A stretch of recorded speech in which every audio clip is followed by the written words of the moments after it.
صرف 2 عمل کریں اور اپنے پچھلے سارے گناہ معاف کروائیں۔ جی ہاں، یہ میں نہیں کہہ رہا بلکہ پیارے پیغمبر علیہ الصلوۃ والسلام کا فرمان ہے، جس میں پیارے پیغمبر علیہ الصلوۃ والسلام نے فرمایا کہ رمضان المبارک کے اندر صرف 2 کام کرنے کی وجہ سے آپ کے پچھلے سارے گناہ معاف ہو جائیں گے۔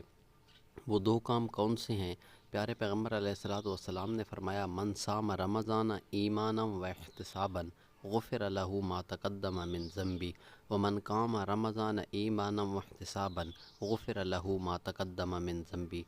کہ جس بندے نے ایمان کی حالت میں اور ثواب کی نیت سے رمضان المبارک کے روزے رکھے تو اس کے پچھلے سارے گناہ معاف ہو جائیں گے، اور اسی طرح جس نے رمضان المبارک کے اندر ثواب کی نیت سے اور ایمان کی حالت میں قیام کیا اس کے بھی سارے گناہ معاف کر دیے جائیں گے۔ تو جلدی سے جلدی رمضان المبارک کے روزے رکھنا شروع کر دیں، اور اگر رکھ رہے ہیں تو اللہ رب العزت سے ان کی قبولیت کی دعا کریں، اور رمضان المبارک کی راتوں میں زیادہ سے زیادہ عبادات کے اندر گزاریں تاکہ آپ کے سارے گناہ معاف ہو جائیں۔